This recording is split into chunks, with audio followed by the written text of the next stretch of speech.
I find it adequate to spend a few minutes to remind of a very important thing, especially relating to encouraging our youth to come and attend the mosque, and encouraging our children also to come and attend the mosque. And this is something that I feel it's a responsibility upon every single person of us. We all know how important it is.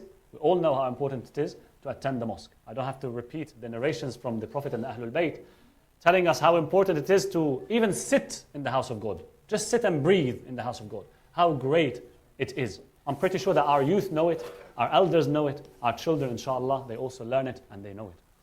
So it is our responsibility to make sure that we actually encourage our youth to come to the mosque. To make sure, for example, that we make them also at ease. Sometimes you might see, I might be saying today some maybe unpopular opinions. May Allah bless you with your patience, inshallah, with me, and please forgive me. But I feel it is something that, inshallah, we should try to make a change, no matter how small it is, just to encourage people to come. And we've seen a good attendance in the mosque, inshallah, we should try and keep that effort. For example, sometimes you might have some members of the youth that might be maybe lingering around at the entrance or outside or so. Sometimes, of course, it's good to remind. We have to remind, right? But a lot of times, if you remind too much, maybe you're repelling that person. Maybe that person doesn't feel at ease anymore. Sometimes you do your best, you do your part, you remind the person. It's good for you to come and listen, right? And they know it now. They understand. They're mature enough to understand it. But sometimes if we hammer it in too much, yes, it might repel those people. We want to make sure that we have the patience as well and the trust in God, that someday it will click. Someday these people, those, for example, who might be preferring to sit outside, they will realize that, no, it's good actually for me to sit inside and to listen. Maybe this is something relevant to my life. Maybe this is something that would help me in my journey towards Allah subhanahu wa ta'ala. We need to support them in that. So inshallah, we don't apply too much pressure. This is something I'm personally very conscious of, right? Do your part. It's good to do amr bil ma'roof, excellent. But sometimes we need to let people be at ease. Let people, when they want to come, have this tranquility. If I want to sit here, I don't want to be pressured. If I want to sit at the entrance and speak to people, let them be. Let it be. It's better for them to be here and listen maybe to a few minutes than be outside or than not coming at all. It's good. It's a very good sign that people are coming and stepping inside the doors of the mosque. That's a very positive thing we need to keep and not actually destroy or affect. Another thing is the importance of having the kids and children coming to the mosque. This is a very, very important thing. And it's not me who says it. And it's not me who demonstrated it. It is the Holy Prophet ﷺ. I'll mention a few stories so that we appreciate how important it is. Because sometimes, maybe some people like myself, they feel, why are children in the mosque? Are they really supposed to be in the mosque? They're supposed to be at home. They're noisy, for example.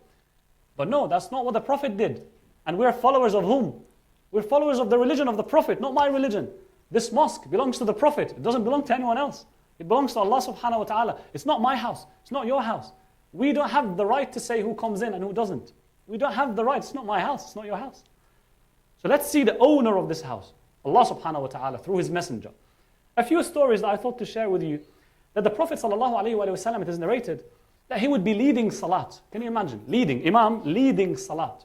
Imam al-Hasan would come and jump on his back. Would ride his back. I mean, how more disruption do you want? Right? What did the Prophet do? What would he do? What would he do? He doesn't even tell him off. He doesn't even take him off. It is narrated that he prolongs his sujood. So that Hassan quietly, calmly descends. Does that not tell us something? Does this not tell us how important it is not to tell off a child? That's what the Prophet was doing. Imam, he is the Imam of the Jama'ah. Someone might say, no, get off the Imam. You're disrupting the Jama'ah. That's not what the Prophet did. That's not what he claimed. Another story is that once the Prophet was sitting on a minbar, was standing on a minbar, giving a sermon. Hassan and Hussein would enter the mosque and they would be tripping. What did the Prophet do? Tripping. Not even disrupting, tripping.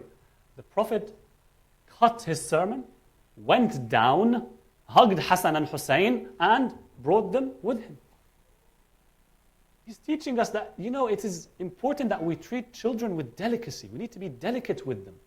We need to be encouraging them to come to the mosque. Another is a very beautiful one. It is narrated that the Prophet ﷺ once was praying Jama'ah, leading Jama'ah, and a baby was crying. The Prophet hastened the salat so that he would ease it up upon the mother. so that she can attend to the baby quickly. Accelerated the salat. Can you imagine? That's not me who's doing it. That's the messenger of God. That's the person who brought the message, who knows the intent behind the message. He's practicing this and he's telling you what is the aim behind my message. It's not the practices that we do that are the aim. These are a means to an aim. Don't disrupt the aim. The aim is that people turn to God. That child, when they grow up, they have to grow up in an environment where they feel they are welcome. It's a happy place. You don't want to be the responsible person for this child to be corrupt when they grow up, finding another community that's more welcoming to him or her. You don't want that, because that would be on you. If you tell off, let's say, a child or a youth from coming to the mosque, or even sometimes we hear stories of people maybe telling off parents.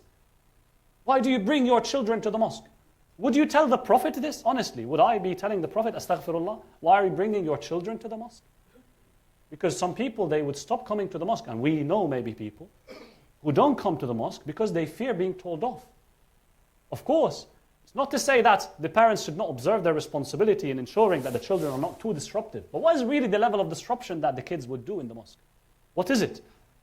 Are they going to, turn books down or turn the shelf down? Isn't it just noise like any children would do? Imam al-Hassan would ride on the back of the Imam. That is the Prophet ﷺ. So these things we need to ensure that we also trust the parents. You have to trust that the parents are actually doing their best. And if there's some disruption that happens, the parent is doing their best. So we need to have that level of trust. I'll finish with this beautiful story as well that I mentioned once. That the Holy Prophet ﷺ would come to the mosque bringing Hassan and bringing Hussein. Once he had Hussein with him. And Hussein was standing next to him. And the Prophet did the takbir, Allahu Akbar. And Hussein ﷺ had not spoken yet. And his first word was saying Allahu Akbar after the Messenger Muhammad sallallahu alayhi wa sallam. Allahumma salli ala Muhammad wa ali Muhammad. Don't we all want our children to hear these words? So that the first words they say is Allahu Akbar. Do we not want our children to say Allahu Akbar, to learn these words? How can they learn them? How can they learn them? It does require a lot of patience from us, my brothers, my sisters. I'm not saying it's easy on most of us or many of us, right? It does require a level of patience so that, inshallah, we ensure that we are continuing the message of the Prophet. We are on his mission, every single of you, every single person of you. I mentioned we have to be agents of God. We have to be walis of God. Meaning that you continue the mission of the Prophet. You're an agent of Allah. You need to act as such. You are someone who invites to the way of Allah rather than repels people from the way of Allah. I hope, inshallah, that Allah makes me like that. Please forgive me if I went a bit intense, but I felt it's an important topic that needed to be addressed. I say this and I ask God to forgive me and forgive yourselves. أقول قولي هذا. اللهم صل على محمد. أقول قولي هذا وأستغفر الله لي ولكم. بسم الله الرحمن الرحيم. إن الله وملائكته يصلون على النبي. يا أيها الذين آمنوا صلوا عليه وسلموا تسليما.